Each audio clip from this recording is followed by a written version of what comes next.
ආයුබෝවන් තෙරුවන් සරණයි සිල් සත්ත්ව නිදුක්කෙත්තා නිරෝගීත්වා සුවපත් වෙත්තා. පුතේ අපි අද කතා කරන්න යන්නේ තාපයේ පාඩම. මම මේකෙදි මුලින්ම ඔයගලන්ට තාපයේ තියෙන සූත්‍ර ඇත්තටම ගොඩක් නැහැ කිහිපයක් තියෙන්නේ. තාපයේ ඒ තියෙන සූත්‍ර පිළිබඳ පොඩි මතක් කිරීමක් එක කළා අපි සුපුරුදු පරිදි පසුගිය විභාග ප්‍රශ්න ගැන කතා කරමු. ඇත්තටම පසුගිය විභාග ප්‍රශ්නවල MCQ බහුවර්ණ ප්‍රශ්න පත්‍රයේ අපිට ඇවිල්ලා නැහැ පුතේ මෙතෙක් කාලයකට තාප සම්නායකතාවයේ සම්බන්ධයෙන් පවතින ප්‍රශ්නයක්. එතකොට මෙතෙක් ඇවිල්ලා තියෙන සාමාන්‍ය විදියට Q = MS Delta Theta ඒ වගේ සූත්‍ර දාන්න ප්‍රධාන අවස්ථාව සහ පොඩි විශිෂ්ට තාපධාරිතා ගැන මතක් කිරීම කිහිපයක් විතරයි අපි මෙතෙක් අහලා තියෙන්නේ. ඒකද අපි මුලින්ම තාපයේ පිළිබඳ තියෙන පොඩි හැඳින්වීමක් මතක් කරගත්තොත් ඕගොල්ලන්ට ගොඩක් වටිනවා මම හිතනවා මේ අවස්ථාවේ ඉස්සරහට මේ පාඩම කරගෙන යන්න. right.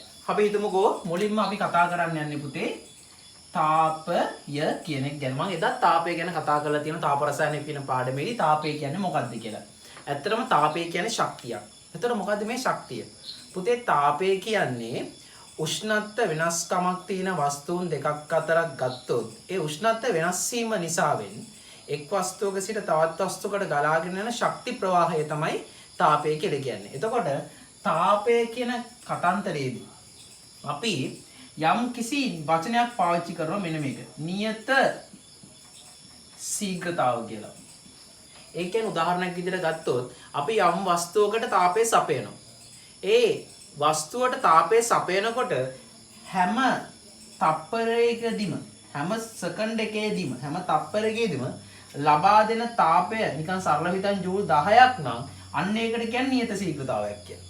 ඒ කියන්නේ යම් වස්තුවක් සඳහා තාපය සැපීම නියත ශීඝ්‍රතාවයකින් සිද්ධ කරන්න පුළුවන්. නියත ශීඝ්‍රතාවයකින් සිද්ධ වෙනව අපිට කතා කරන්න පුළුවන්. සිදුවීම කතා කරන්න පුළුවන්. එතකොට අපි ගොඩක් ගණන් වලදී කතා කරනවා මේ නියත ශීඝ්‍රතාව කියන වචනේ මේ තාපය කියන පාඩම තුලදී. අපි මුලින්ම සරලව මුලින් බලමු තාපධාරිතාව කියන්නේ මොකක්ද කියලා. තාපධාරිතාව. අපි තාපධාරිතාවට කියන්නේ පුතේ කැපිටල් C කියලා. යම් වස්තුවක් හිතන්න. මේ වස්තුවේ අපිට ඇත්තරම ස්කන්ධය අවශ්‍ය වෙන්නේ නැහැ. මේ වස්තුවේ උෂ්ණත්වය සෙල්සියස් එකකින් හෝ කෙල්වින් එකකින් කැපිටල් K කෙල්වින් එකකින් ඉහළ නැංවීමට මේක ඉහළ නංවන්න අපිට මේ වස්තුවට යම් තාපයක් සපයන්න සිද්ධ වෙනවා. ඒ තාපෙට කියන්නේ Q කියලා. එහෙනම් යම් වස්තුවක උෂ්ණත්වය තියෙනවා. ඒ උෂ්ණත්වය අපි හිතමුකෝ තීටා කියලා දැනට. ඒ තීටා උෂ්ණත්වය සෙල්සියස් එකකින් හෝ කෙල්වින් එකකින් ඉහළ නැංවීමට ලබා දිය යුතු තාප ප්‍රමාණය තමයි පුතේ තාපධාරිතාව කියලා අපි කියන්නේ. ඒතකොට අර මතක ඇති පන්ති තුල අපිත් හදාරලා තියෙනවා තාපධාරිතාවේ ඒකක මොනවද දෙන්නේ පුතේ? J C ඍණ 1 හෝ J K ඍණ 1. මොකද්ද මේ? සෙල්සියස් අංශකයට ජූල් හෝ කෙල්විනයට ජූල් කියන එකකින් එනවා තාප ධාරිතාව කැපිටල් C. ඊළඟට අපිට තියෙනවා විශිෂ්ට තාප ධාරිතාව හඳුන්වන්න. දා කියලා අපි ඔකට කෙටියෙන් කියනවා. ගොඩක් අය පාවිච්චි කරනවා සිම්පල් C. මේ C සිම්පල්. හැබැයි පුතේ මම ගොඩක් අයට පාවිච්චි කරන්නේ සිම්පල් S. එතකොට විශිෂ්ට තාප ධාරිතාවට කැපිටල් සිම්පල් C සහ සිම්පල් S භාවිතා කරන්න පුළුවන්. මොකක්ද විශිෂ්ට තාපධාරිතාව කියන්නේ? විශිෂ්ටයි කියන්නේ පුතේ ස්කන්ධයේ කිලෝග්‍රෑම් එකක් තමයි අපි පාවිච්චි කරන්නේ. එතකොට ස්කන්ධයේ කිලෝග්‍රෑම් එකක් වන වස්තුවක උෂ්ණත්වය සෙල්සියස් එකකින් හෝ කෙල්වින් එකකින් ඉහළ නැංවීමට අපි මෙයාට දෙන්න ඕන තාප ප්‍රමාණය තමයි පුතේ විශිෂ්ට තාපධාරිතාව කියන්නේ. මොකද විශිෂ්ට තාපධාරිතාව කියන්නේ යම් වස්තුවක ස්කන්ධයේ කිලෝග්‍රෑම් එකක ප්‍රමාණයක් සෙල්සියස් එකකින් හෝ කෙල්වින් එකකින් ඉහළ නැංවීමට ලබා දිය යුතු තාප ප්‍රමාණය තමයි පුතේ විශිෂ්ට තාපධාරිතාවය කියන්නේ. මේකේ යුනිට් එක J Kg ඍණ 1 C ඍණ 1 හෝ J Kg ඍණ 1 K ඍණ 1 කෙල්විනයට කිලෝග්‍රෑමයට ජූල් සෙල්සියස් අංශකයට කිලෝග්‍රෑමයට ජූල්. මේ අවස්ථාවන් බැහැරව විශිෂ්ට තාපධාරිතාවට පුතේ ග්‍රෑමයට දෙන්නත් පුළුවන්. J G ඍණ 1 C ඍණ 1 හෝ J G ඍණ එක K ඍණ එක.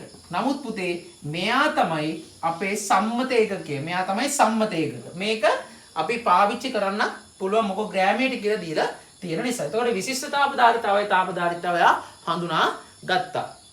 පුතේ මේ විශිෂ්ට තාපධාරිතාවයේ තියෙන S අකුරයි තාපධාරිතාවයේ තියෙන C අකුර අතර සම්බන්ධතාවයක් තියෙනවා. ඒ කියන්නේ විශිෂ්ට තාපධාරිතාවත් තාපධාරිතාවත් අතර මෙහෙම සම්බන්ධයක් ගොඩනගා ගන්න පුළුවන්.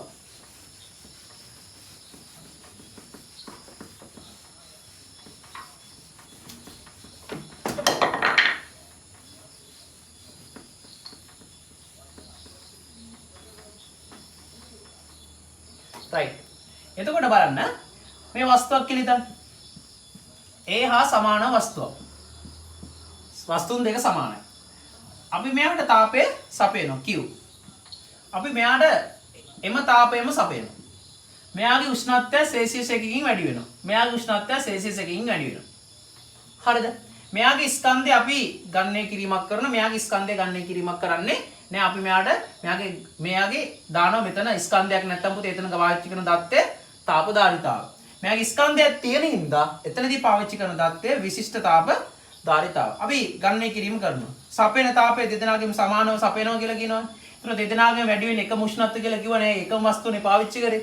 එතකොට අපි සම්බන්ධතාවයට දැන් ගොඩනගමු. Q සමානයි ms delta theta.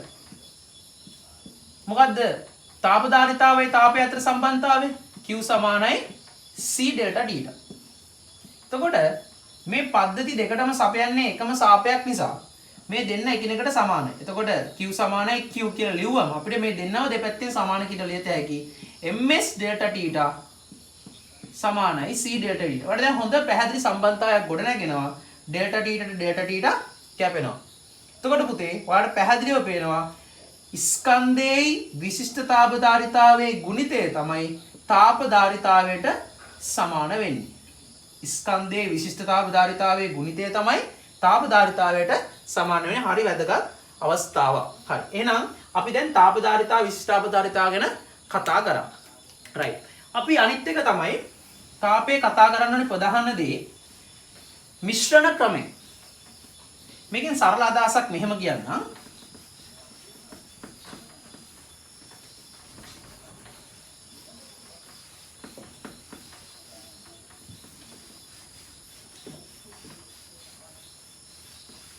සරල අදහසක් මෙහෙම කියන්නම්. දැන් උෂ්ණත්වයේ වැඩි වස්තුවක් තියෙනවා කියලා හිතන්නකෝ. එයා ඉන්නේ ශේෂාංශක 100. උෂ්ණත්වයේ අඩු වස්තුවක් ඉන්නවා කියලා හිතන්නකෝ. ශේෂාංශක 20. ඕගොල්ලෝ මේක මේ දවස්වලත් කරනයි සමහර විට උණු වතුරෙන් ඇඟ හොදන්න ඕන කට්ටිය මොකද කරන්නේ? වතුර භාජනයක් රත් කරනවා. වතුර භාජනය රත් කළා මොකද අපි ඒකට කරන්නේ? ඒක ශේෂාංශක 100ට වගේ නටාගෙන ඉන්නකොට ඇල් වතුර ලොකු බේසමක් අරගෙන ගොඩාක් ලොකු එකනේ සාමාන්‍ය තරමේ නේද? බේසමක් අරගෙන අපි අර උණු වතුරේක ඇල් වතුර දානවා. මොකද වෙන්නේ? අවසාන පද්ධතියේ උෂ්ණත්වය අර මුලින් පාවිච්චි කරපු ඇල් වතුර නැත්නම් සිසිල් වතුරේ උෂ්ණත්වයට වඩා වැඩියක් ගියා. අපි නටවපු උණු වතුරට වඩා අඩුවක් ගියා. ඉතින් ඕක තමයි අපි කතා කරන මිශ්‍රණ ක්‍රමය. මිශ්‍රණ ක්‍රමය.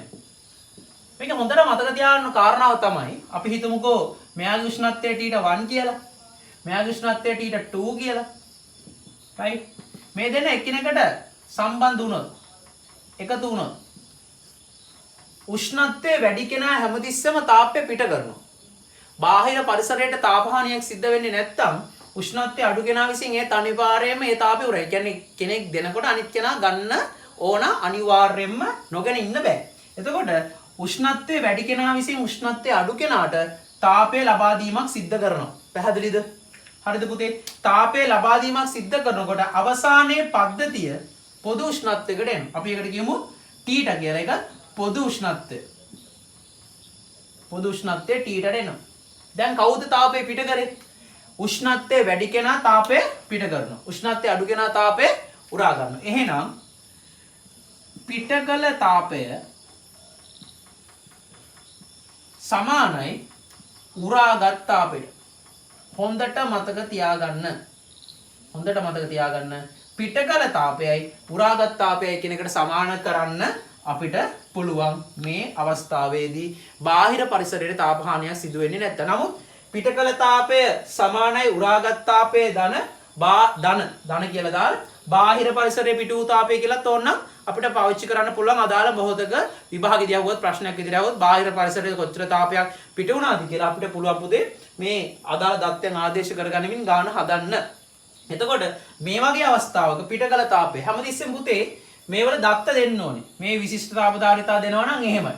මේක S1 නම් මේක S2 කියලා අපි හිතුවොත් හරිද? එහෙනම් මෙයා පිට කරපු තාපය. එහෙනම් මෙයා පිට කරපු තාපය ස්කන්ධ M1 ස්කන්ධ M2 කියලා අපි හිතුවොත් මෙයා පිට කරපු තාපය කියන්නේ Q1. එහෙනම් මෙයා උරාගත් තාපයත් Q1ම තමයි නේද? මොකෝ මෙයා පිට කරන තාපය මෙයා උරා ගන්න. එහෙනම් අපිට අවස්ථා දෙකට ආදේශ කරන්න පුළුවන්. එහෙනම් ms delta t. එහෙනම් ms delta t. මෙයාට දාතයගේ ms delta t. දැන් පොඩ්ඩක් බලන්න මොන ms delta t එකද දාන්න කියන්නේ? m1 s1. මේක m2 s2. දැන් delta t ටත් වෙනස් වෙනවා. delta t1 delta t 2. මොකද මේ delta t කලන්දරේ? මේ t1 වල ඉඳන් t දක්වා උෂ්ණත්වය අඩු වෙනවා. එහෙනම් උෂ්ණත්වය වෙනස තමයි මේ delta t කියන්නේ. හැමතිස්සෙම උෂ්ණත්වය වෙනස තමයි delta t කියන්නේ. එතන කවුද? දැන් ශේෂ්‍යංශක C කෙනා තාපය පිට කරා නම් එයා උෂ්ණත්වය අඩු කරගන්න. එහෙනම් උෂ්ණත්වය වෙනස ගන්න හැමතිස්සෙම වැඩි උෂ්ණත්වයෙන් අඩු උෂ්ණත්වය අඩු කරේ. එහෙනම් t1 වලින් අඩු කරන්න t. ඒක තමයි පුතේ මෙයාට. උෂ්ණත්වය වැඩි කරනවා පිට කර තාපයට උෂ්ණත්වය වෙනස් වීම. දැන් මෙයාගේ උෂ්ණත්වය වෙනස් වීම delta t 2 නේ. මේ උෂ්ණත්වය වැඩිවීමක් වෙනව නේද මෙයාගේ තාපය උරාගෙන t උෂ්ණත්වය දක්වා. එහෙනම් උෂ්ණත්වය t වැඩි. ඒකෙන්ද අපි උෂ්ණත්වය වෙනස ගන්නකොට t වලින් අඩු කරනවා t 2. දැන් අපිට ආදේශ කරන්න තියෙන්නේ. එහෙනම් m1 s1 delta t1 කියන්නේ කවුද? t1 අඩු කිරීම t. m2 s2 delta t2 කියන්නේ කවුද? t අඩු කිරීම t2. ඉතින් අපිට අවදාළ අවස්ථාවේදී මොනවා හරි නොදන්නා පදයක් තියෙනවා නම් එතනදී ආදේශ කරලා ගන්න පුළුවන් පුතේ මේක මිශ්‍රණ ක්‍රමය. හැමතිස්සෙම මතක තියාගන්න තාපය හැමතිස්සෙම සිද්ධ වෙන්නේ පරිවර්තනයක් බවට පත්වීමක්. ඒ කියන්නේ ශක්තියක්නේ. ශක්තියක් මැවීමක් හෝ විනාශ කිරීමක් සිද්ධ කරන්න බෑ. අපි අයිස් කැටයක් අරගෙන තාපය සපයනකොට අයිස් කැටය දිය වෙනවා. ද්‍රව වෙනවනේ.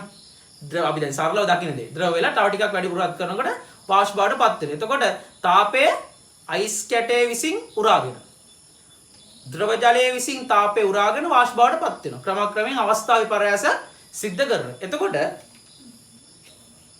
අපි කතා කරන තාපයේදී දැන් තාපය කියන්නේ ශක්තියක්නේ. ඕකෙදි කතා කරන්නේ අවස්ථා දෙකක් විදියට. හොඳට අහගෙන ඉන්න. තාපය අපි කතා කරන්නේ ඒක අභ්‍යන්තර ශක්තියක් විදියට පදාර්ථයේ අභ්‍යන්තර ශක්තියක් විදියට කතා කරන්නේ. අපිට පුතේ උසස් පෙළේදී පදාර්ථයේ අවස්ථා 3ක් ගැන විතරයි අදාළ තියෙන්නේ. ඇත්තටම පදාර්ථයේ අවස්ථා 6ක් මේ වෙනට හොයාගෙන තියෙන වැඩිදුර අධ්‍යයනය ඔයගොල්ලන් පොඩ්ඩක් සර්ච් කරලා හොයාගන්න. මේ වෙලාව අපිට ඒ ගැන කතා කරන්න ලොකු වෙලාවක් ඇත්තේ නැති නිසා. තාපය අභ්‍යන්තර ශක්තිය එකක් තමයි චාලක ශක්තිය. වස්තුවේ පදාර්ථයේ චාලක ශක්තිය. අනිත් එක තමයි විභව ශක්තිය. මොකද්ද මේ කතන්දරේ? පුතේ අපි යම් පදාර්ථයක් තියෙනවා නම් ඒ පදාර්ථයට තාපය සපයනකොට ඒ පදාර්ථයේ උෂ්ණත්වය වැඩිවීමක් සිද්ධ වෙනවා. ඒ උෂ්ණත්වය වැඩිවීමක් සිද්ධ වෙන්නේ අණුවල තියෙන පදාර්ථයේ අණුවල තියෙන පරමාණු වල තියෙන චාලක ශක්තිය වැඩි වෙන හින්දා. එහෙනම් අර තාපය එකක් තමයි චාලක ශක්තිය. අර තාපයෙන් එක අවස්ථාවක් තමයි චාලක ශක්තිය. නමුත් අපි සම්ම අවස්ථාවක දකිනවා කොච්චර තාපය සැපෙව්වත් කිසිම උෂ්ණත්ව වෙනස් වීමක් සිද්ධ වෙන්නේ නැහැ. අපි ඒක මෙතන අඳිමුකෝ. කොච්චර තාපය සැපෙව්වත් ටෙම්පරේචර් එක වෙනස් වෙන්නේ නැහැ. නොවෙනස්ව තියෙනවා. එතනදී මොකද වෙලා තියෙන්නේ? අර කියන සපේපු තාපය විසින් අර පදාර්ථයේ අණුවල තියෙන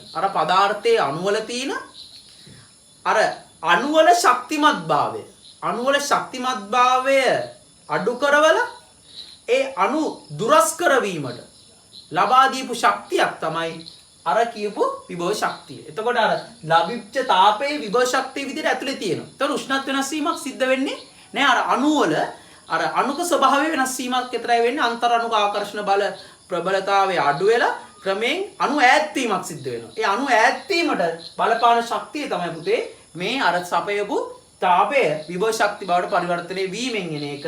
එතකොට උෂ්ණත්ව වෙනස් වීමක් තොරව පාවිච්චි කරන මේ තාපය අපි පාවිච්චි කරන්නේ Q සමානයි ml. එතකොට මේ L කියන්නේ අදාළ අවස්ථා විපර්යාසයක්. පදාර්ථයේ අවස්ථා විපර්යාසයක් සිදුවන අවස්ථාවේ අපි පාවිච්චි කරන වාෂ්පීකරණයේ විශිෂ්ට ගුප්ත තාපධාරිතාව සහ විලයනයේ විශිෂ්ට ගුප්ත තාපධාරිතාව කියන අවස්ථා දෙක. වාවි නේද?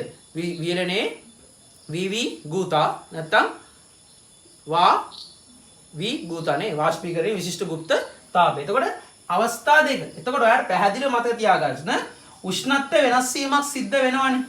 චාලක ශක්තිය සඳහා තාපය උරා ගන්නකොට. එතරම්දී පාවිච්චි කරන්නේ Q සමාන ms ඩෙල්ටා T. මේ හැමතිස්සෙම ඩෙල්ටා T කියන්නේ පුතේ උෂ්ණත්ව වෙනස් වීම. උෂ්ණත්ව වෙනස් වීමක් සිදු නොවන පදාර්ථයේ අවස්ථාවේ පරාසයේ සිදුවන අවස්ථාවේ පාවිච්චි කරන්නේ Q සමානයි ml. අපිට පුළුවන් පුතේ මේ දෙපසම කාලයෙන් බෙදන්න. දෙපසම කාලයෙන් බෙදන්න. හොඳට මතක තියාගන්න. දෙපසම කාලයෙන් බෙදන්න පුළුවන්. right? දෙපසම කාලයෙන් බෙදනකොට සපේන තාපයෙන් එතකොට බෙදීම ගත වෙච්ච කාලයෙන් එතකොට තාපයේ සැපීමේ ශීඝ්‍රතාව මෙතන උෂ්ණත්ව වෙනස් වීමේ ශීඝ්‍රතාව මේ රවුන්ඩ් කරන එක. එතකොට මේ ස්කන්ධය වෙනස් වීමේ ශීඝ්‍රතාව. ස්කන්ධය වෙනස් වෙනවා කියන්නේ මොකද්ද? දැන් ඝන අවස්ථාවේ පවතින අයිස් කැටේ ද්‍රව අවස්ථාවට කොච්චර ශීඝ්‍රතාවකින් පත් වෙනවද කියන එක. කියන්නේ තප්පරයට කිලෝග්‍රෑම් 2ක් ස්කන්ධයේ අයිස් වල ඉඳන් ස්කන්ධයේ ද්‍රව තත්ත්වයට පත් වීම තමයි මේ කියන කොටසින් අපිට සාකච්ඡා කරන්න පුළුවන්. එතකොට පුතේ Q බෙදීම T කියන්නේ තාපය මේක ඇත්තටම තාපයේ සපේන පැත්තට විතරක් නෙමෙයි උෂ්ණත්වය වැඩි වෙන පැත්තට විතරක් නෙමෙයි මේ සූත්‍ර දාන්න පුළුවන් උෂ්ණත්වය අඩු වෙන පැත්තට දාන්න පුළුවන්. ගොඩක් වෙලාවට අපි භෞතික විද්‍යාව හැමදාම කතා කරන්නේ පොසිටිව් පැත්තටනේ. ඒ පොසිටිව් පැත්තට කතා කරන්නේ තමයි මේ සූත්‍ර හැම එකම පොසිටිව් පැත්තට ආරම්භයේදී නිර්මාණය කරන්නේ. නමුත් පුතේ උෂ්ණත්වය අඩු වෙනකොට කොච්චර තාපයක් පිට කරාද කියන එකටත් මේ සූත්‍රෙම තමයි. උෂ්ණත්වය වැඩි වෙනකොට කොච්චර තාපයක් උරාගත්තද කියන එකත් මේ සූත්‍රෙම තමයි. ඒක වෙනසක් වෙන්නේ නැහැ. රයිට්? එතකොට මේ පදාර්ථය සඳහා අපිට පවතින අවස්ථා විපර්යාසත් එක්ක කතා කරමු පොඩි දෙයක්. හරි. ඊළඟට මම ඔයාලට පොඩ්ඩක් සූත්‍ර දැමිල්ලක් මතක් කරන්නම්. අවස්ථා විපර්යාසය සම්බන්ධ කරගෙන ජලය සඳහා. එතකොට ඔයා පොඩ්ඩක් බලන්න කොහොමද මේ සූත්‍ර දාන්න ඕනේ කියලා මම ඒත් එක්කම ඔයාට උගන්වන්නම් තාප වක්‍රයත් මේ අවස්ථාවේදී. එතකොට මේ බලන්න. ඔයා හිතන්නේ මේ තියෙන ශේෂාංශක ඍණ 10 අයිස් කැටයක් කියලා. මුලින්ම තාපය සපයනවා. Q තාපය. එක කියන්නේ. මේ Q1 තාපය මෙයාට සපයනකොට පුතේ මුලින්ම සිද්ධ වෙන්නේ අයිස්නේ. මේ අයිස්. ඝන අයිස්. right? මෙයාගේ උෂ්ණත්වය සෙල්සියස් 0 දක්වාම උෂ්ණත්ව වැඩිවීමක් අපිට බලා ගන්න පුළුවන්. එහෙනම් මේ ඝන අයිස්. right? ඊට පස්සේ අපි තාපය සපයන. දැන් තාම මේ තාපය සපයන්නේ ඒකාකාර ප්‍රභේවයකින්. සමස්ත පද්ධතිය ඒකාකාර ප්‍රභේවයකින් තාපය සපයන කියලා මතක තියාගන්න. ඒතර සපයන තාප කොටස තමයි මම මේ වෙන වශයෙන් 1 සහ 2 කියලා කියන්නේ. එතකොට Q2 තාපය සපයනකොට මෙයාගේ ස්කන්ධය M කියලා අපි හිතමුකෝ. ගන්න පටන් ගන්න එක්කෙනා. මෙයාගේ උෂ්ණත්වය වෙනස් වෙන්නේ නැතුව උනත් අපිට පේනවා තාපය උරා ගන්නවා. මේක තමයි පුතේ අර අභ්‍යන්තර අණු වල තියෙන අර අන්තරාණු ආකර්ෂණ බලය අඩු කරගමින් අණු අතර තියෙන පරතරය පොඩ්ඩක් වැඩි කරගන්න අවස්ථාව ගැන කතා කරන අවස්ථාව. එතකොට මේ ලබා දීපු තාපය අභ්‍යන්තර විභව ශක්තිය වැඩි වීමට තමයි භාවිතා වෙන්නේ. එහෙනම් අපි මෙතනට කියන්නේ අවස්ථා විපර්යාසයක් කියලා. එහෙනම් සෙල්සියස්ක බිඳුවේ ඝන අයිස් මුලින්මපත් වෙන්නේ සෙල්සියස් බිඳුවේ ද්‍රව ජලය බවටපත් වීම. ද්‍රව ජලය. එතකොට මෙතනට පාවිච්චි කරන සූත්‍රය උෂ්ණත්ව වෙනස් වීමක් සිද්ධ වෙන්නේ නැහැ නේද? ලබාගත් තාප ප්‍රමාණය සමානයි ml. එහෙනම් මෙතන උෂ්ණත්ව වෙනස් වීමක් සිද්ධ වෙන දාන සූත්‍රය ms ඩෙල්ටා t. right? දැන් ශේෂාංශක බිඳුවේ ජලයට තාපය සපයනවා. ඒ සපයන තාප ප්‍රමාණය Q3 කියලා හිතන්න.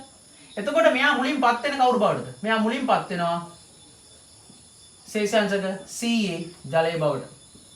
එහෙනම් උෂ්ණත්වය වෙනස් වීමක් සිද්ධ වුණා. එහෙනම් ms ඩෙල්ටා තීටා. තාපය උරාගත්තා. දැන් අපි මේ ශේෂාංශක Ca එක්කෙනාට තවදුරටත් තාපය සපයමු. මේ ශේෂාංශක Ca එක්කෙනා. ශේෂාංශක Ca එක්කෙනාට තවදුරටත් තාපය සපයනකොට මෙයාපත් වෙන පුතේ ශේෂාංශක Ca හුමාලයේ බවට. නම් ශේෂාංශක Ca එක්කෙනාට තවදුරටත් තාපය සපයනකොට ශේෂාංශක Ca හුමාලයේ බවටපත් වුණා. එහෙනම් මේ සපයපු තාපය Q4 කියලා ගත්තොත් ඔයාලට පැහැදිලිව වෙනස් වෙනවා මේ ශේෂාංශක Ca වාෂ්පය. නේද? එතකොට මේ ජලය ද්‍රව ජලය. මේ ජල වාෂ්ප. right? උෂ්ණත්වය වෙනස් වීම සිද්ධ වෙලා නැත්නම් Q = ml පාවිච්චි කරන්න පුළුවන්. තවදුරටත් මෙයාට තාපය සපයනවා. ඒ තපයෙන් සාපේ Q5 කියලා කියමුකෝ අපි. මෙයාගේ උෂ්ණත්වය අපි ශේෂාංශක 120 දක්වා වැඩි කරනවා. දැන් එතකොට සමස්ත මෙයා උරාගත් තාප ප්‍රමාණය Q = ms ඩෙල්ටා ටීටා මොකද උෂ්ණත්ව වෙනසක් සිද්ධ වෙන නිසා. එතකොට පුතාලා මතක තියාගන්න හැමදෙස්සෙම උෂ්ණත්ව වෙනසක් සිද්ධ වෙනවා නම් ms ඩෙල්ටා ටීටා දාන්න. පදාර්ථයේ අවස්ථා විපර්යාසයක් සිද්ධ වෙනවා නම් ml පාවිච්චි කරන්න. එතකොට මේ කවුද? මේ ඝනයක් ද්‍රවයක් වන අවස්ථාව. එහෙනම් V ගුප්ත නේද? විලයනයේ විශිෂ්ට ගුප්ත තාප ධාරිතාවය. මේක මෙතන නේද? වාෂ්පීකරණයේ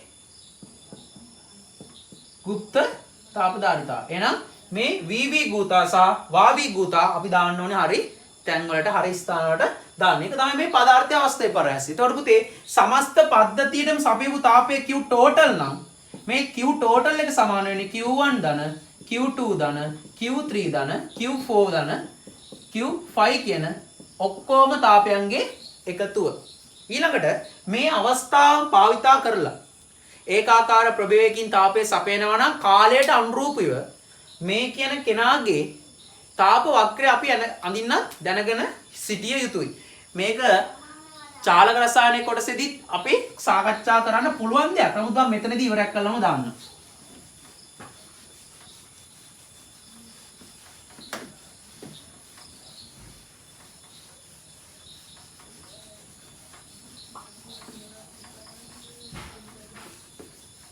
right? දැන් ගොඩක් වෙලාවට මේ පස්තාරේ අඳින්නේ අපි උෂ්ණත්වය සමග x අක්ෂයට අඳින්නේ කාලය t. right? දැන් අපි පටන් ගන්න ඍණ 10 න්නේ. එතකොට තාපයේ සපයනකොට උෂ්ණත්වයේ වෙනස් වීමක් සිද්ධ වෙනවා. කාලයත් එක්ක උෂ්ණත්වයේ වෙනස් වීමක් සිද්ධ වෙනවා. එහෙනම් ඔන්න අපි කාලයේ මේ තමයි ශේෂාංශක බිඳුව. ජලයට විතර නෙමෙයි ඕන එක නැත්te හැකි. ශේෂාංශක ඍණ 10 ඉඳන් බිඳුව දක්වා උෂ්ණත්වය වැඩි වෙනවා. පළමු තාපයේ සපයනවනේ අයිස් කැටයට. දැන් දෙකට හිතන්න. ඝන අවස්ථාවේ තියෙන සෙල්සියස් බිඳුවේ අයිස් කැටේ ද්‍රව අවස්ථාවේ තියෙන ද්‍රව බවටපත් වෙනවා. එතකොට උෂ්ණත්වය වෙනස් වීමක් සිද්ධ වෙන්නේ නමුත් කාලය ගත වෙනවා. ලොකු කාලයක් නෙමෙයි යම් කාලයක් ගත වෙනවා. ඊළඟට දැන් ද්‍රව තත්ත්වයට පත් වෙලා ඉවරයි සම්පූර්ණයෙන්. එතන මෙතනදී සම්පූර්ණයෙන් ද්‍රව ජලය. එතකොට ඒකට තවදුරටත් තාපය සපයනකොට ශේෂාංශක 100 දක්වා උෂ්ණත්වය වැඩි වීමක් සිද්ධ වෙනවා. ශේෂාංශක 100 දක්වා උෂ්ණත්වය වැඩි වීමක් සිද්ධ වෙනවා. මම මේ පරිමාණ රූපව නෙමෙයි මේක අඳින්නේ සාමාන්‍ය විදියට. ශේෂාංශක 100 දක්වා උෂ්ණත්වය වැඩි වීමක් සිද්ධ වෙනවා. එතකොට ඒකටත් කාලය ගත. එතන මෙතන ගත වෙන කාලය T1, මෙතනට T2, මේ සඳහා T3 යනාදී වශයෙන් ගත වෙනවා. දැන් මොකද වෙන්නේ? ශේෂාංශක 100 ජලයේ තියෙනවා. එයාට තාපය සපයනකොට පුතේ අති විශාල තාප ප්‍රමාණයක් සපයන්න ඕන. මෙයාව සම්පූර්ණයෙන්ම ජල වාෂ්පවටපත් කරන්න. එතන තමයි වැඩිපුරම තාපය සපයන්න ඕන තැන. ඕක හින්දා තමයි ගොඩක් වෙලාවට පුතේ අපි කූලන්ට් වලට වැඩිපුරම පාවිච්චි කරන කූලන්ට් වලට විශිෂ්ට තාප ධාරිතාවත් ඉහළ වීම සහ වාෂ්පීකරණයේ විශිෂ්ට ගුප්ත තාප ධාරිතාවත් ඉතා ඉහළ ගයක් වෙනවා ජලයේ. ඒකින්ද පුතේ මේක ලොකු රේඛාවක් විදිහට දිගට වෙනවා. දැන් අපිට මේ දිගට වෙන රේඛාවක් හරි දිගට වෙන රේඛාව මම පොඩ්ඩක් මෙහෙම කට් කරලා දාන්නම්. right? කට් කරලා දාන්න මෙහෙම. ලොකු දිග රේඛාවක් කියන්නේ අඳින්න. දැන් මේ වෙලාව ඊට මදි හින්දා ඊළඟට ශේෂාංශක 120 දක්වා යනවා කියලා හිතුවොත් ආය අදින් තියෙන උෂ්ණත්ව වෙනස් වීම. රයිට්. එතකොට මෙතන ඉන්නේ කවුද? ඝන අයිස් විතරයි. මෙතන ඉන්නේ කවුද? ඝන අයිසුයි ප්ලස් ද්‍රව ජලය දෙන්නම ඉන්නවා. මෙතන ඉන්නේ කවුද? ද්‍රව ජලය විතරයි. මෙතන ඉන්නේ කවුද? ද්‍රව ජලයයි ජල වාෂ්පයි. මෙතන ඉන්නේ කවුද? ජල වාෂ්ප විතරයි. right. එතකොට මේ කොටසට යන්න ගියොත් T4 කියලා. ඉතිරි කොටස අපි මේ කොටස කතා කරොත් T5 කියලා. හොඳට මතක තියාගන්න වැඩිපුරම කාලය ගත වෙන්නේ T4. වැඩිපුරම කාලය ගත වෙන්නේ T4 අවස්ථාවට, සයිලන්ට් කාලය ගත වෙන්නේ T3 අවස්ථාවට. පැහැදිලිද? එතකොට ඔන්න ඔය අවස්ථා දෙක අපි හොඳට මතක තියාගන්න. එතකොට පුතේ මේ කියන උෂ්ණත්වය සහ කාලය අතර ප්‍රස්ථාරය. වන්ට මේක හරියම වැදගත් වෙන ප්‍රස්ථාරයක් වෙනවා. එතකොට ජලයට අධික විශිෂ්ට තාපධාරිතාවයක් තියෙනවා. වාෂ්පීකරණයේ විශිෂ්ට ගුප්ත තාපධාරිතාව ගොඩක් ඉහළයි. ජලය ගොඩක් වෙලාවට පුතේ ද්‍රාවකයක් විදිහට අපිට පාවිච්චි කරනවා. සිසිලන කාරකයක් විදිහට ඔන්න ඔය හේතු මත පදනම් කරගෙන. පැහැදිලිද? right. ඒක අහනවා සරලයි දැන් කතා කරන්න පුළුවන් ඉක්මනට. මෝටර රථ එන්ජිම එක සිසිලන කාරක ද්‍රව්‍ය ලෙස ජලය යොදා ගැනීමට ප්‍රධාන හේතු වන්නේ ජලය මොකද්ද? පළවෙනි එක තාප සන්නගතා විලාගයක් කියමු. වැරදි. තාප සන්නගතා පහළගයක් කියමු. වැරදි. මේක උත්තරය ඔයා දන්නවා විශිෂ්ට තාපධාරිතාවගේ ඉහළ වීම. එනේ උත්තරේ එන්නේ පිළිතුරු අංක 3. තාපධාරිතාවෙන් කතා කරන්නේ විශිෂ්ට තාපධාරිතාවෙන් තමයි අපි කතා කරන්නේ. ඊට පස්සේ 2016 ප්‍රශ්නේ. ස්කන්ධයේ පිළිවෙලින්. මෙන්න M ස්කන්ධයේ තියෙන එකක් තියෙනවා. 2M ස්කන්ධයේ තියෙන වස්තුවක් තියෙනවා. මෙයා A, මෙයා B. කියනවා සමාන තාප ප්‍රමාණ වෙන වෙනම සපයනු ලැබේ. මෙයාට සපයන්නේ Q, මෙයාට සපයන්නේ Q. ද්‍රවයේ විශිෂ්ට තාපධාරිතාව B ද්‍රව්‍යයේ විශිෂ්ට තාපධාරිතාවටමින් හරි අඩක්. එහෙනම් මේකේ විශිෂ්ට තාපධාරිතාව SA කියලා කියන්නකෝ. C දාන්නත් පුළුවන්. SA කියන්නකෝ. මෙයාගේ SB කියලා කියන්නකෝ. SA කියන්නේ B කියන එක්කෙනාගේ විශිෂ්ටතාවධාරිතාවෙන් හරි අඩ. එහෙනම් SA කියන්නේ SB බෙදීම දෙක නේද? කියලා අපිට කෙලින්ම කියන්න පුළුවන් නේ. A හා B ද්‍රවයන්ගේ උෂ්ණත්ව වැඩිවීම T A සහ T B නම්. එහෙනම් මෙයාගේ උෂ්ණත්ව වැඩිවීම T A. මෙයාගේ උෂ්ණත්ව වැඩිවීම T B. නම් පහත සඳහන් සම්බන්ධතාවලින් කවරක් සත්‍ය වේද කියලා අහනවා. එහෙනම් අපිට කරන්න තියෙන්නේ සපේන ලද තාප ප්‍රමාණ සඳහා සූත්‍ර ලිවීම. එහෙනම් මෙයාට සපයපු තාපය Q. එහෙනම් එයාට දාන පුතේ MS ඩෙල්ටා T. එහෙනම් මෙයාට සපයපු තාප ප්‍රමාණය Q MA M නේ යා M කෙලින් M SA උෂ්ණත්ව වෙනස් වීම T A. මෙයාගේ සපයපු තාප ප්‍රමාණය තෙම ප්‍රමාණයම Q නිසා Q සමාන MS ඩෙල්ටා T. Q සමානයි පුතේ M දෙකක් M නේ ස්කන්ධය දැන් දෙකක් M. විශිෂ්ට තාපධාරිතාව පුතේ SB උෂ්ණත්ව වෙනස් වීම ඩෙල්ටා T. ඉතින් පුතාට මේක පළමු සමීකරණය මේක දෙවන සමීකරණය කියලා වෙන වෙනම ලියන්න දෙක සමාන කරන්න පුළුවන්. ඒ තාප ප්‍රමාණ සමානයි නේද? Q සමානයි. නම් M SA T A සමානයි 2M SB T B. ඉතින් පුතාට දැන් එකපාරින් පුළුවන් නේද SA කියන්නේ SB බෙදීම දෙක නිසා මෙතන SA වෙනුවට SB බෙදීම දෙක කියලා දාන්න. ඒතර බලන්න සම්බන්ධතාව ලස්සනට M ට M කැපෙනවා. SB ට SB කැපෙනවා. එතකොට T ට A කියන්නේ මේ යට තියෙන දෙක යා පැත්තට ගියාම 2යි දෙවරක් 2 4යි 4ක් ඩෙල්ටා T නෙමෙයි මෙතන තියෙන T නේද? T ට B කියලා අපිට ලියන්න පුළුවන් කෙලින්ම. T B කියලා ලියන්න පුළුවන්. එහෙම සම්බන්ධතාවයක් ඔතන තියෙන පුතේ. ඕකේ එතකොට එන්නේ පිළිතුරු අංක කීය කියලාද? පිළිතුරු අංක 5 කියලා ලස්සනට උත්තරේ එනවා. පැහැදිලි නේද? right. හොඳයි එහෙනම් 2016 42 වෙනි ප්‍රශ්න විදිහට තමයි මේක අහලා තියෙන්නේ. right. ඊළඟට 45 වෙනි ප්‍රශ්නේ 2016.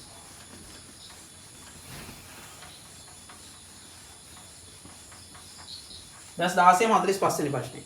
මුළු ස්කන්ධයේ කිලෝග්‍රෑම් 800ක් වන මෝටර රථයක තිරිංග පෑඩවල මුළු ස්කන්ධය 4.8ක් වන අතර ඒවත් තනා ඇති ද්‍රව්‍ය විශිෂ්ට තාපධාරිතාව 1200ක් වේ. මෝටර රථයේ 15 ms ඍණික වේගයකින් ගමන් කර ඇති විට තිරිංග යොදා නතර කරන ලදී. රතේ චාලක ශක්ති හානිය සම්පූර්ණයෙන්ම තිරිංග පෑඩවල තාපයේ බඩ පරිවර්තනය වූ යයි උපකල්පනය කළ විට තිරිංග පෑඩවල උෂ්ණත්වය ඉහළ යාම කොච්චර ප්‍රමාණයක්ද කියලා. ඉතින් මුකුත් නෙවෙයිනේ කරන් තියෙන්නේ සමස්ත චාලක ශක්තිය. මොකද වෙන්නේ? සමස්ත චාලක ශක්තිය පරිවර්තනය වෙනවා තිරිංග පෑඩවල උෂ්ණත්වය ඉහළ යාමට අවශ්‍ය තාප ප්‍රමාණයට. එහෙනම් තාපයට එහෙනම් සමස්ත චාලක ශක්තිය සමානයි තාපය නේද? චාලක ශක්ති සූත්‍රයේ භාගය mv වර්ගය නේද? ඒකේ සමස්ත මේ ස්කන්ධය කියන්නේ මුළු වාහනේ ස්කන්ධෙම මොකයි පෑඩ් විතර චලනය වෙන්නේ නැහැ. එහෙනම් සමස්ත තාපය කියන්නේ පෑඩ් උරාගත්ත තාප ප්‍රමාණය නම් පෑඩ් වලට දාන ms ඩෙල්ටා ටීටා උෂ්ණත්වය වෙනස් වීම ඩෙල්ටා ටීටා. එහෙනම් පුළුවන් නම් කපහලා පුතේ මේ m ට මොකද? එහෙම කපන්න බෑ. මේ කවුද? වාහනේ ස්කන්ධය. මේක තිරිංග පෑඩවල ස්කන්ධය. හොඳේ? හොඳට මතක තියාගන්න. නැත්නම් අපි කපන දැක්ක ගමන් කියනවා. රයිට්. එහෙනම් ආදේශ කරන්න. අපෙන් ආන උෂ්ණත්වය වෙනස් වීම. එහෙනම් භාගයයි 800යි හරිම ලේසි ගණන්.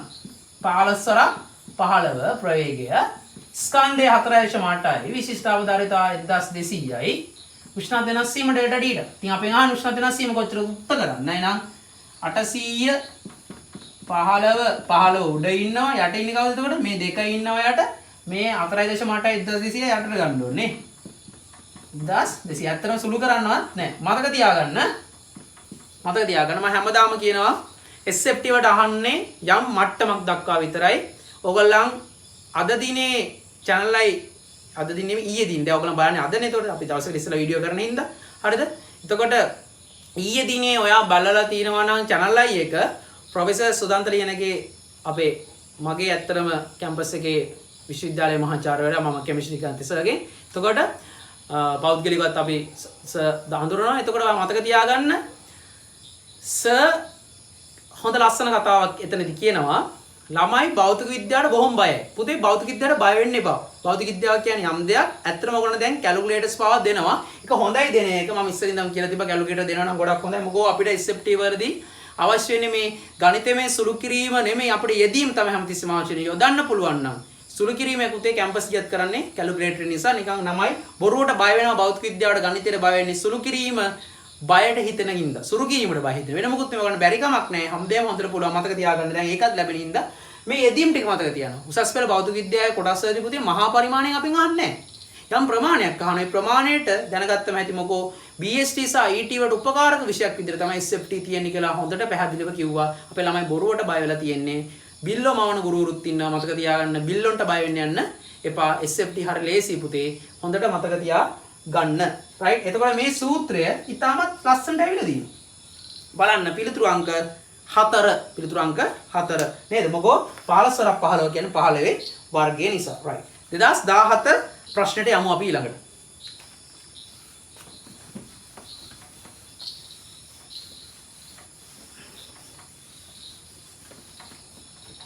right කාමර උෂ්ණත්වයේදී ජලයේ විශිෂ්ට තාපධාරිතාව 4.2යි 10 බල 3යි j kg ඍණ 1 k එක නම් පහත සඳහන් ප්‍රකාශ අතරින් සත්‍ය වන්නේ 4.2යි වැඩි කිරීම 10 බල 3යි j kg ඍණ 1 k ඍණ 1 ඉතින් ඕක c ඍණ 1 තිබ්බත් අවුලක් නැත්තේ නේද ඔය නෝඩ් නේද එතකොට මේ කියන්නේ මොකද්ද කියන්නේ මේ හොඳට මතක තියාගන්න කිලෝග්‍රෑම් එකක ද්‍රව ජලය තියෙන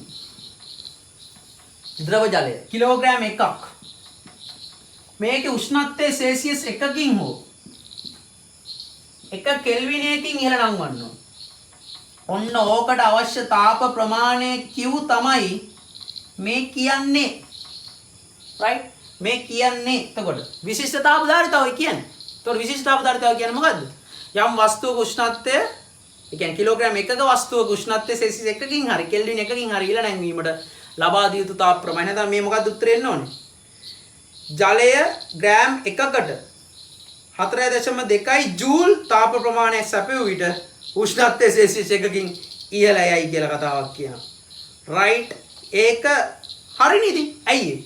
ඔයා බලන්න කිලෝග්‍රෑම් 1000කට කිලෝග්‍රෑම් එකකට ග්‍රෑම් 1000ක් නේ නේද? කියන්නේ කිලෝග්‍රෑම් එකකට 1 කිලෝග්‍රෑම් එකකට 4200ක් ජූල්. ඉතින් 1 ග්‍රෑමයක් ගත්තොත් 4.2 නේද? ජූල් අර මම ඉස්සෙල්ලා ලියුනේ. 4.2 නේද ජූල්? ඉතින් ඒ කතාව හරි. වැරදි නෑ. කිලෝග්‍රෑම් එකක් කියන්නේ ග්‍රෑම් 1000ක්. කිලෝග්‍රෑම් එකක් කියන්නේ ග්‍රෑම් 1000ක් නේ. එතකොට 4210න් බෙදුවම 4.2යි. 4210න් බෙදුවම 4.2. එතකොට කිලෝග්‍රෑම් 1000කට එකකට 4200ක් නම් ග්‍රෑම් එකක් කියන්නේ 4.2. එහෙනම් උත්තරේ නිවැරදිව ගන්න පුළුවන් පිළිතුරු අංක 1. right. 2017 එච්චරයි අහලා තිබුණේ. 2018ට අපි යනවා ඊළඟට.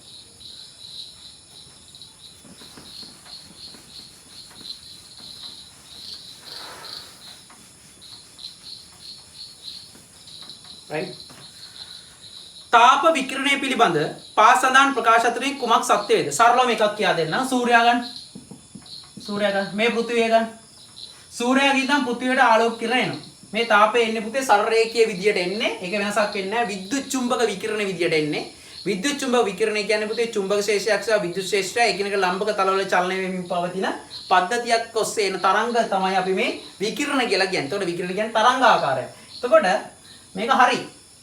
එතකොට මේවා පාරජම්බුල කිරණ, UV කිරණ, දෘශ්‍ය කිරණ කියලා අපි ඕන කිරණ වර්ගයකට ගන්න පුළුවන්. මේක විද්‍යුත් චුම්බක වර්ණාවලිය සම්බන්ධයෙන් කතා කරන්න පුළුවන් දෙයක් තියෙන නිසා. right. බලන්න පළවෙනි එක තාප විකිරණ. එතකොට පුතේ මේ විකිරණ ඔස්සේ තාපය ගමන් කරන්නේ. මේ විකිරණය ඇත්තටම පදාර්ථය ඕනේ නැහැ.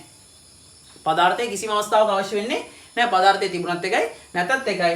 තරංග ඔස්සේ තාපය ගමන් කිරීමේ ක්‍රමවේදය තමයි විකිරණය කියලා අපි සරලව කියන්නේ. සූර්යයාගේ ඉඳන් පෘථිවියට තාපය ලැබෙන ප්‍රධානම ආකාරය විකිරණය. හරිද? එතකොට පළවෙනි උත්තරය අහනවා තාප විකිරණ පිළිබඳ පහත ප්‍රකාශනයේ සත්‍ය ප්‍රකාශය අපෙන් අහන්නේ. ඒක 1. තාප විකිරණ හොඳින් අවශෝෂණය කරන වස්තු හොඳ විමෝචකයක් නොවේ. වැරදි කතාව. තාප විකිරණය හොඳින් අවශෝෂණය කරන වස්තුවක් හැම විටම පුතේ හොඳ විමෝචකයක් බවට පත් වෙන්නේ නැහැ. ඒකත් වැරදි. රිදී ආලේප කර වීදුරු බිත්ති තර්මෝප්ලාස්කුව තුල විකිරණ හානිය අඩු කරයි. හරියටම හරිනේ. ඒකින්ද නේද මේ තර්මෝප්ලාස්කුව කියන්නේ පුතේ උණු වතුර බෝතලේ රිදී ආලේප කරලා තින්නේ.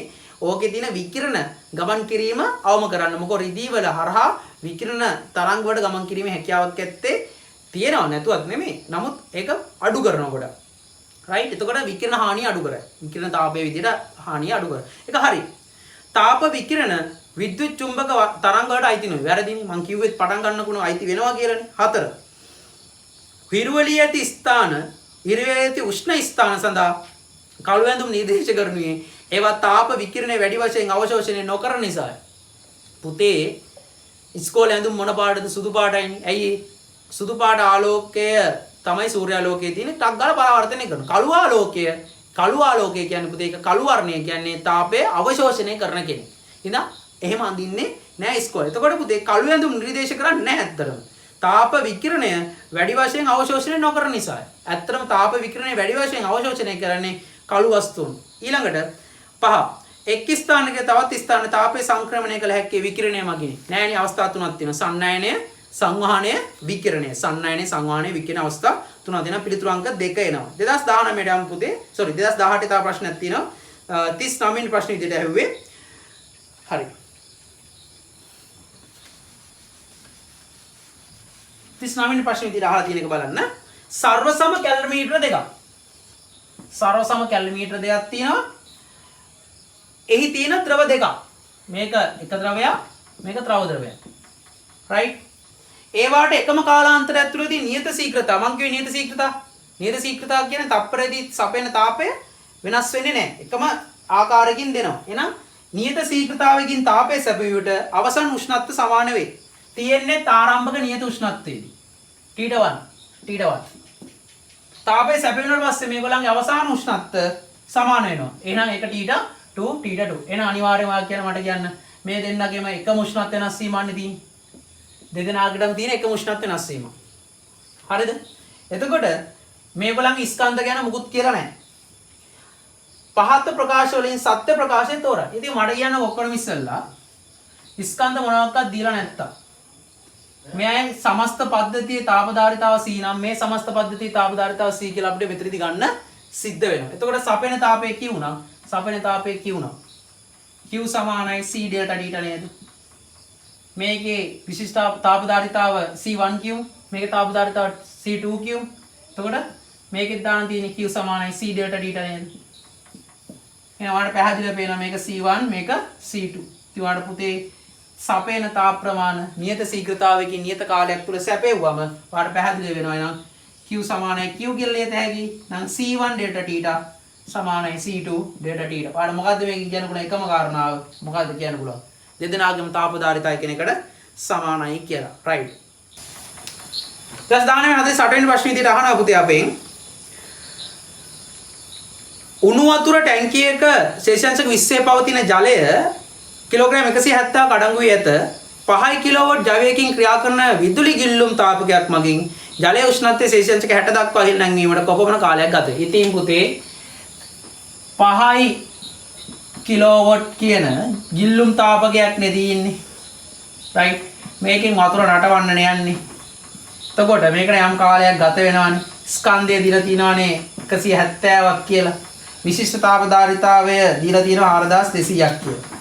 උෂ්ණත්ව වෙනස් වීම ඩෙල්ටා ටීටා පොඩ්ඩක් බලන්න කීයක් එනවද? 20යි 60යි. උත්තරේ එතන එන්නේ 40ක් කියලා. ගිල්ලුම් තාපකයක 5 kW කිලෝවොට් 5 කිලෝවොට් කියලා කියන්නේ එයාගේ ක්ෂමතාවය P. එහෙනම් මේකට තාපයේ සැපෙන ක්ෂමතාවය Q බෙදීම T. තාපයේ සැපීමේ ශීඝ්‍රතාවය සමානයි නේද? උෂ්ණත්ව වෙනස් වීමේ ශීඝ්‍රතාවයත් එක්ක අපි කතා කරනවා ms ඩෙල්ටා ටීටා බෙදීම T කියලා. ඉතින් මේ Q බෙදීම T නේද? ඔය කෙලින්ම දීලා තියෙන P කියන්නේ. එතකොට අපි අහන්නේ මේ නොදන්නා T නේද? එතකොට මේ P දීලා තියෙනවා කීයද? කිලෝවොට් 5ක් කියලා. එහෙනම් පුතේ Q වෙනුවට Q බෙදීම T වෙනුවට අපි කෙලින්ම දාවිච්ච කරමු P සමානයි ms ඩෙල්ටා ටීටා බෙදීම T. කොහොමද බලන්න? ස්කන්ධය උෂ්ණත්ව වෙනස් වීම විශිෂ්ට අවධාරිතාව දීලා තියෙනවා. කාලය තමයි අපිට හොයන්න තියෙන්නේ. සපේන තාප ප්‍රමාණය දීලා තියෙනවා. කිලෝවොට්. නේද? කිලෝවොට් වලින් දීලා තියෙනවා. වොට් කියන්නේ තප්පරයට ජූල් කියන එක නේද? එතකොට 5000ක් සපේනවා. නේද? 5 කිලෝවොට් කියන්නේ 5000ක් නේද? 5000යි වොට්නේ. 5000යි වොට් කියන්නේ ජේස්ලින් එක නේද? බලන්න මම ඕන කාණ්ඩ ඒකකෙම වල උත්තර දෙන්න. ස්කන්ධය 170යි. කිලෝග්‍රෑම්. හරිද? විශිෂ්ට අවධාරිතාව 4200යි. 4200යි. JKG ඍණ 1 C ඍණ 1 උෂ්ණත්ව වෙනස් වීම 40යි. නේ? ඒතර ඒක කැපෙන බලන්න කිලෝග්‍රෑම්ට කිලෝග්‍රෑම් කැපෙනවා. right? ශේෂ සංචකයේ කැපෙනවා මෙතන. right? ඊළඟට මෙතන ජූල්ට ජූල් කැපෙනවා. T නේ යට තියෙන්නේ නේ. යට තියෙන්නේ T නේ. එහෙනම් T මෙහෙට ගියාට පස්සේ T සමාන වෙනවා. කීය දෙන්නේ? 170 වැඩි කිරීම 4200 වැඩි කිරීම 40 බෙදීම 5000 කියලා අපිට ගන්න පුළුවන්. ඔකේ අවසාන උත්තරේ පුතේ අපිට ඇවිල්ලා තියෙනවා 5112යි තප්පර කියලා. මේකේ උත්තරේ එනවා 5712යි 5712යි තප්පර කියලා අපිට උත්තරේ ලැබෙනවා. පැහැදිලි ඇති. එහෙනම් අවසාන ප්‍රශ්නට අපි යන්නේ වස්තුවකින් පරිසරයට තාපයේ සන්නයන වන සංවහනය වන ශීඝ්‍රතාවය කෙරෙහි බලනොපාන්නේ. පොඩ බලන්න. පුතේ සංවහනය කියන්නේ මොකද්ද? සංවහනය කියන්නේ ද්‍රව වායු පදාර්ථවල තාපය ගමන් කිරීමේ ක්‍රමවේදය සංවහනය. එතකොට පදාර්ථයේ අංශු චලිත වීම සිද්ධ වෙලා තමයි. පදාර්ථයේ අංශු චලිත වීමෙන් තමයි තාපය ගමන් කිරීම සිද්ධ වෙන්නේ සංවහනයේදී. එතකොට උදාහරණයක් විදියට ජල බඳුනක් ගත්තොත් යටින් රත් කරනකොට යට තියෙන අංශුව රත් වෙලා තමයි උඩට ගිහිල්ලා උඩ තියෙන අංශුව පල්ලයට එනවා. ඝනත්වය වෙනස් වීමට අනුකූල තමයි ඒක වෙන්නේ. උෂ්ණත්වය වැඩි වෙනකොට පරිමාව වැඩි වෙනකොට ඝනත්වය අඩු වෙනවා. ඝනත්වය අඩු වෙච්ච උඩ යනවා. ඝනත්වය වැඩි වෙ පල්ලයට. ඕක ඉතින් සංවහන ජල ධාරා විදියට මේම ක්‍රමක්‍රමයෙන් අණු චලනය වීම මගින් තාපය ගමන් කිරීම සිද්ධ වෙනවා. මේ සඳහා බලපාන කරුණුත් එක්ක ගත්තම පුතේ වස්තුවේ පුෂ්ඨ වර්ගඵලය. ඉතින් සංවහනය සඳහා ඒක බලපාන දෙයක්. වස්තුවේ පුෂ්ඨ ස්වභාවය අනිවාර්යෙන් බලපාන. වස්තුවේ ස්කන්ධ කේන්ද්‍රය පිහිටි ස්ථානය. එහෙම ප්‍රශ්නයක් නේ. ස්කන්ධ කේන්ද්‍රය කියන්නේ වෘත්ත කේන්ද්‍රයනේ. ඒකින්ද ඒක ප්‍රශ්නයක් ඇත්තේ නෑ. වස්තුව මගින් ගලාගෙන යන තරලයේ ප්‍රවාහ ශීඝ්‍රතාවය. දැන් උදාහරණයක් විදිහට යකඩ ඇණයක් රත් කළා. ඒ මතින් ඉක්මනින් වතුර අරන් ගියොත් ගොඩක් වතුර යවුවොත් ඉක්මනින් සිසිල් වෙනවනේ. අන්න ඒ වගේ තමයි කියන්නේ ප්‍රවාහ ශීඝ්‍රතාවය. නේද? ඒක බලපාන දෙයක්. right? එතකොට වස්තුව සහ පරිසරය අතර උෂ්ණත්ව වෙනස. දැන් ඔයා හිතන්නකෝ හොඳ රත් වෙච්ච එකක් නුවරඑළිය ගිහිල්ලා තියන්නකෝ. ඉක්මනින් සීතල වෙනවා. උෂ්ණත්ව වෙනස් වීම වැඩි නම් පුතේ ඉක්මනින් සීතල බවට පත් වෙන සංවහනය සඳහා බල නොපාන සාධකයේ පුතේ වස්තුව ස්කන්ධ කේන්ද්‍රයේ පිහිටි ස්ථානය. ඒක ප්‍රශ්නයක් එන්නේ නැහැ. එහෙනම් තාප මිතිය කොටස අපි අවසන් කරලා දැම්මා. ප්‍රශ්න සමගින් හොඳ විවරණ කිහිපයකුත් ලබා දුන්නා කියලා හිතනවා. එහෙනම් අපි නැවත වාරයක් හම්බෙමු පුතේ. ඊළඟ පාඩම් සමගින් මේක බලලා හැමෝටම ෂෙයා කරන්න. ඒක තමයි වාගේ වගකීම වෙන්නේ මේ මොහොතේ. හරි හැමෝටම තෙරුවන් සරණයි මුසරණයි දේපීටයි ජය වේවා පරිස්සමට ඉන්න ඉදට වෙලා. හරි.